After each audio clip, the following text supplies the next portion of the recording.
আর এদিকে তো আপনার ভাই কোনো কিছুতে গায়ে করছে না। এবার অন্যের কথা বলো।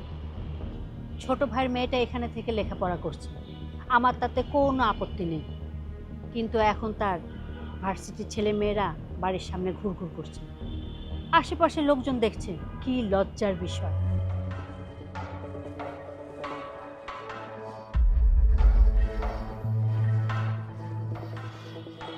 ভাইজান, আপনি এখানে, আমি একটু বসি। হ্যাঁ হ্যাঁ, বসো বসো। আপনি তো ভাইজান সারাদিন একা একা রুমেই থাকেন, না হলে বাইরে ঘুরতে যান। আর আমি তো সবসময় সংসারের কাজ নিয়েই ব্যস্ত থাকি, আপনার সাথে তো একটু কথা বলার সুযোগও পাই না। তোমার এই অভিযোগ আমি অস্বীকার করব না। বলো, কি বলবে? কি বলবো ভাইজান, আপনার সাথে আমার কথা না হলেও তো আপনার বাড়ির আশয় বিষয় সম্পর্কে সবই তো জানেন। তারপরেও তোমার মুখ থেকে শুনতে চাই, বলো। বাড়ির কোনো কিছুই তো আমার কাছে ঠিক লাগছে না ভাইজান, সবই তো কেমন যেন এলোমেলো। পরিষ্কার করে বলো। নিজের ঘরের কথাই বলি ভাইজান, ছেলেটা ঘর ছেড়ে হলে গিয়ে পড়ে আছে, খাওয়া দাওয়ার ঠিক নেই। আর মেয়েটা কি এক কাণ্ড করে ঘরে বসে সময় পার করছে। আর এদিকে তো আপনার ভাই কোনো কিছুতে গায়ে করছে না। এবার অন্যের কথা বলো। ছোট ভাইয়ের মেয়েটা এখানে থেকে লেখাপড়া করছে, আমার তাতে কোনো আপত্তি নেই।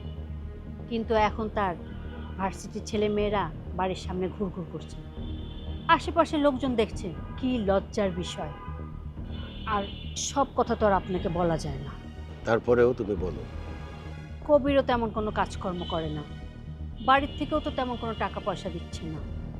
সব মিলিয়ে কেমন যেন ঘজঘট অবস্থা। ঠিকই বলেছো, আমিও রিটায়ার করে ঘরে বসে আছি।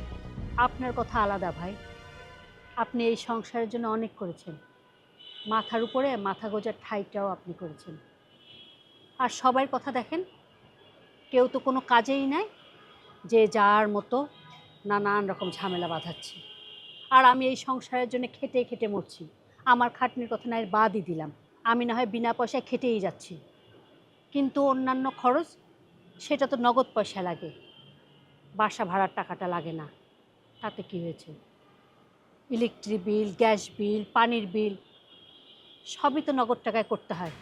এতগুলো মানুষের খাওয়া খরচ সবই তো নগদ টাকায় করতে হয়। আপনার ভাইয়ের একা উপার্জনে এগুলো তো কুলাচ্ছে না, তার উপরে আবার। বলো বলো, তার উপরে আবার কি? কিছু মনে করবেন না ভাইজান, ফ্রিদাদের এ বাড়িতে উঠানোটা ঠিক হয়নি।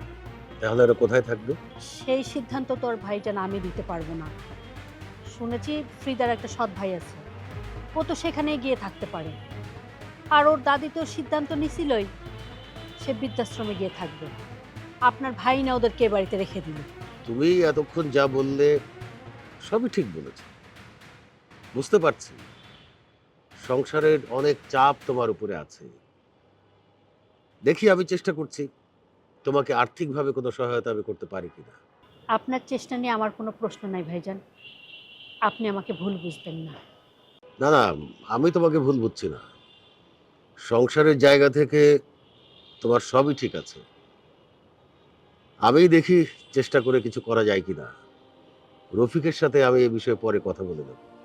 ঠিক আছে ভাইজান, আমি তাহলে যাই। যাও, যাওয়ার আগে খুব ঠান্ডা মাথায় একটা কথা শুনে যাও।